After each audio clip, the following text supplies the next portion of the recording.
রাতের শেষ ভাগ, চারপাশ নিস্তব্ধ, শুধু দূর থেকে ভেসে আসা ট্রেনের হুইসেলের শব্দ।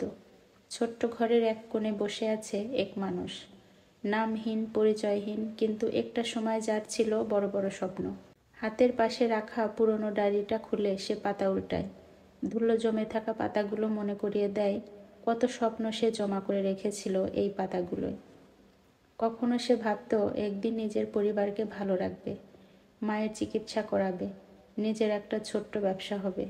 আর সব থেকে বড় স্বপ্ন ছিল একদিন তার জীবনের গল্প মানুষ নিজের চোখে দেখবে, তার কণ্ঠে শুনবে। কিন্তু এখন তার গল্প কেউ শুনতেই চায় না। জীবনের সব ব্যর্থতা যেন তার বুকে পাথরের মতো চেপে বসে আছে। এক সময় সে চাকরি খুঁজে খুঁজে ক্লান্ত হয়ে পড়েছিল। যেখানে যেত কেউ না কেউ বলতো, অভিজ্ঞতা নেই, পরে আসেন। কেউ আবার বলতো, দেখবেন, খবর দেব। কিন্তু সেই খবর আর কোনোদিন আসেনি। ধীরে ধীরে পরিবারের লোকজনও নিরাশ হয়ে পড়ল। এক সময় যারা বলতো তুমি পারবে, তারা চুপ হয়ে গেল।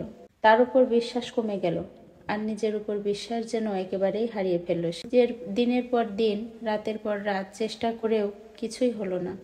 তার মনে হতে লাগলো হয়তো পৃথিবীটা তাকে দিয়ে তৈরি নয়, হয়তো তার স্বপ্নগুলো জন্ম থেকেই ব্যর্থ।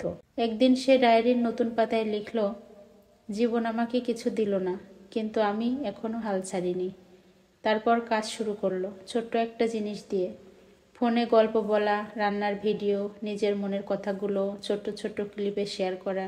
প্রথম দিকে কেউ দেখতো না, লাইক পড়তো মাত্র 2 থেকে 3টা। এমনকি কিছু মানুষ হাসাহাসিও করত। কেউ লিখত, এতে কিছু হবে না, অপচয় ছাড়া কিছু না, এই ধরনের কমেন্ট করত। কিন্তু সে থামেনি। প্রতিদিন গোছালো করে কাজ করত, রাতে গল্প লিখত, সকালে রেকর্ড করত। ধীরে ধীরে 1-2 জন করে মানুষ গল্প শুনতে শুরু করলো।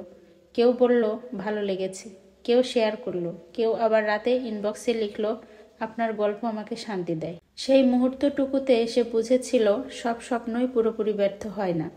কোনো কোনো স্বপ্ন দেরি করে সত্যি হয়, আবার কোনো স্বপ্ন নতুন পথে জন্ম নেয়।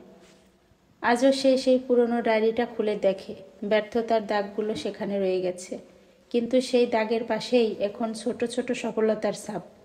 সে জানে স্বপ্ন ভাঙতে পারে, গুঁড়িয়ে যেতে পারে, কিন্তু মানুষ যদি চেষ্টা চালিয়ে যায়, তবে সেই ভাঙা স্বপ্ন থেকেই একদিন তৈরি হয় নতুন আলো। শেষ পর্যন্ত ব্যর্থতা তাকে হারাতে পারেনি, স্বপ্ন তাকে আবার তুলে দাঁড় করিয়েছে তার আর একটা নতুন গল্পে। সেই নামহীন মানুষের গল্প একদিন অসংখ্য মানুষ শুনবে, কারণ ব্যর্থ স্বপ্ন কখনো জীবনের সবথেকে বড় শক্তি হয়ে ওঠে। আমার গল্পগুলো যদি আপনাদের ভালো লেগে থাকে, তাহলে অবশ্যই আমার পরিবারে যুক্ত হবেন এবং আমার গল্পগুলো শুনবেন। অনেক ধন্যবাদ সবাইকে।